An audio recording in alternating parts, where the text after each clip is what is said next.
25 April 1945 کے بعد Hitler کی زندگی کا واحد مقصد اپنی موت کی تیاری کرنا تھا۔ 25 اپریل کو انہوں نے اپنے باڈی گارڈ ہینس کو فون کیا اور کہا، میں نے خود کو گولی مار لی ہے، تم میری لاش کو چانسلر کے باغ میں لے جاؤ اور اسے آگ لگا دو۔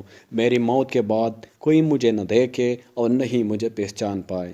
باڈی گارڈز کو انہوں نے مزید تاکید کی کہ اس کے بعد تم میرے کمرے میں واپس جاؤ اور میری وردی، میرے کاغذات، ہر وہ چیز جو میں نے استعمال کی ہے اسے ایک جگہ اکٹھا کرو اور ان سب کو آگ لگا دو۔ اپنی زندگی کے آخری ایام میں ہٹلر 50 فٹ زیر زمین میں بنائے گئے ایک بنکر میں رہتے تھے۔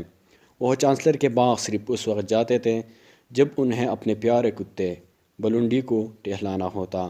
ایام میں ہٹلر صبح 5-6 بجے سونے جاتے اور سے پہر کو اٹھتے تھے۔ ہٹلر کی ذاتی معاون روڈی جنگا آخری لمحے تک ہٹلر کے ساتھ اس بنکر میں موجود ہوتی تھی۔ انہوں نے ایک بار کہا تھا کہ آخری 10 دن ہمارے لیے ایک ڈراؤنے خواب کی طرح تھے۔ ہم ایک بنکر میں چھپے ہوئے تھے اور روسی فوج ہمارے قریب آ رہی تھی۔ ہم بآسانی ان کی فائرنگ، بموں اور بندوقوں کی آوازیں سن سکتے تھے۔ ہٹلر بنکر میں اس آس میں بیٹھے تھے کہ خدا ان کی جان بچائے گا، لیکن ایک چیز جو انہوں نے پہلے ہی واضح کر دی تھی وہ یہ تھی کہ اگر وہ جنگ نہیں جیت پاتے تو وہ برلن کو کبھی نہیں چھوڑیں گے اور اپنے ہاتھوں سے خود کو گولی مار لیں گے۔ لہٰذا ہمیں معلوم تھا کہ کیا ہونے والا ہے۔ جب 22 اپریل 1945 کو ہٹلر نے ہم سب سے کہا کہ تم لوگ چاہو تو برلن چھوڑ کر جا سکتے ہو، ان کی گرل فرینڈ ایوا براؤن نے سب سے پہلے کہا کہ تم تو جانتے ہو میں تمہیں چھوڑ کر نہیں جانے والی، میں یہی رہوں گی۔ اس وقت ہٹلر کے وزیر دفاع برٹسپیئر بنکر میں ان سے ملنے اور الوداع کہنے آئے تھے۔ ان کے مطابق آخری دنوں میں ہٹلر کی حالت کچھ ایسی تھی کہ اسے صرف بوسہ دیا جا سکتا تھا۔ ان کا سارا جسم کپکپا تھا اور ان کے کندھے جھکے ہوئے تھے، اس کے کپڑے گندے تھے اور سب سے اہم بات ان کا ردعمل بہت سر تھا۔ میں انہیں الوداع کہنے آیا تھا۔ مجھے معلوم تھا کہ یہ ہماری آخری ملاقات تھی، لیکن انہوں نے ایسا کچھ نہیں کہا جو میرے دل کو چھو سکتا۔ ہٹلر کے بارے میں کتاب the life and death of Adolf Hitler کے مصنف رابرٹ پائن نے اس وقت ہٹلر کے حالات کو بیان کیا ہے۔ وہ لکھتے ہیں کہ تقریباً 10 ملین لوگوں کے قتل کے ذمہ دار ہٹلر کا پورا چہرہ سوج گیا تھا اور اس پر بے شمار جڑیاں نمودار ہو گئی تھی۔ ان کی آنکھوں میں زندگی کی چمک مان پڑ چکی تھی، گویا وہ ایک بوڑھے گیت کی مانند بیٹھے ہوئے تھے۔ ان کی شخصیت کے بارے میں سب سے یادگار بات یہ تھی کہ وہ ایک شرابی کی طرح لڑکھڑا رہے تھے۔ وہ ایک ہی ماہ میں 10 برس بوڑھا ہو گیا تھا، لیکن وہ اس عمر میں اپنی آخری خواہش کی طرح اپنی گرل فرینڈ ایوا براؤن سے شادی کر کے مرنا چاہتا تھا۔ روسی فوجیوں کی طرف سے شدید گولہباری جاری تھی، سڑکوں پر ملبے کے ڈیرے لگے ہوئے تھے۔ شادی کی تقریب شروع ہو گئی۔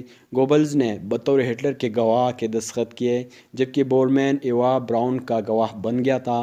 شادی کی دعوت میں ہٹلر کے 2 ذاتی معاون اور ان کا سبزی خور باورچی Borman Goebbels, میگڈا Goebbels, general curbs نے شرکت کی تھی۔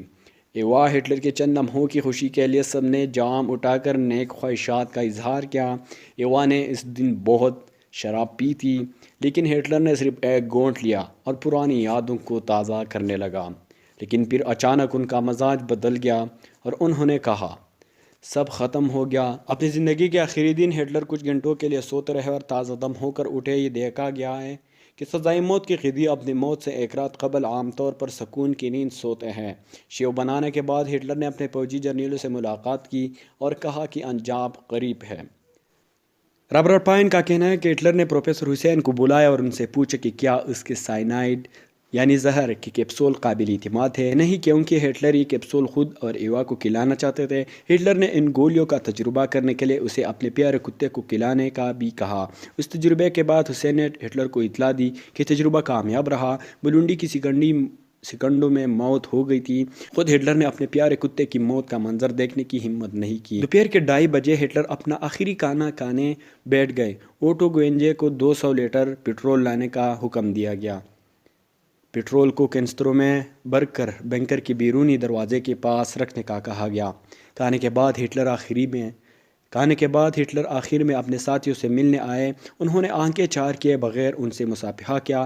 اس کے ساتھ اس کی اہلیہ ایوا براؤن بھی تھے۔ ایوا نے گہرے نیلے رنگ کا لباس اور اطالوی موتیوں والے جوتے پہن رکھے تھے۔ ان کی کلائی پر پلاٹینم کی گھڑی تھی۔ پھر وہ دونوں اپنے کمرے میں چلے گئے۔ تھوڑی دیر بعد گارڈ نے کمرے کے دروازے سے جھانک کر دیکھا تو ایوا وہاں موجود نہیں تھی۔ شاید وہ باتھ روم میں تھی کیونکہ اندر سے پانی کی آواز آ رہی تھی۔ اس کے بعد انہوں نے دروازہ بند کر دیا۔ کچھ دیر بعد ہٹلر کی موت کا مرحلہ آیا۔ بنکر میں اسٹڈی روم میں صرف ہٹلر اور اس کی بیوی ایوا موجود تھے۔ باقی لوگ باہر بے چینی سے انتظار کر رہے تھے۔ پھر وہ ہنگامہ برپا ہو گیا۔ گارڈ نے دروازے سے اندر جھانکا تو کہا ہٹلر اور ایوا خودکشی کر چکے تھے۔ ان کی لاشیں صوفے پر موجود تھی۔ میری پہلی نظر ایوا پر پڑی۔ اس کی لاش صوفے پر ہٹلر کے قریب پڑی تھی اور اس کا سر ہٹلر کی طرف جھکا ہوا تھا۔ اس کے جو تھے اس کے قریب ہی صوفے کے نیچے موجود تھے۔ ایوا کی آنکھیں بالکل کھلی تھی اور یوں لگ رہا تھا جیسے وہ گور رہی ہو۔ ہٹلر کے حکم کے مطابق ان کی لاشوں پر پیٹرول ڈال کر آگ لگا دی گئی۔ آگ 2.5 گھنٹے تک جلتی رہی۔ رات 11 بجے گوانشے نے سپریئر سروس کے اہلکاروں کو جلی ہوئی لاشوں کو دفنانے کے لیے بھیجا۔ کچھ دن بعد جب سویت فوجیوں نے ہٹلر اور اس کی اہلیہ کی قبر کشائی کی تو سب کچھ خاک ہو چکا تھا۔ صرف کچھ دانت ملے تھے اور ایک شخص جو 1938 کے بعد سے ہٹلر کے دانتوں کے ڈاکٹر کے ساتھ کام کر رہا تھا، انہوں نے تصدیق کی کہ یہ دانت ہٹلر کی ہے۔ تو ناظرین، یہ تھی آج کی ویڈیو۔ اسی طرح انفارمیٹیو ویڈیو کے لیے ہمارے چینل کو ضرور سبسکرائب کیجیے۔ بہت بہت شکریہ۔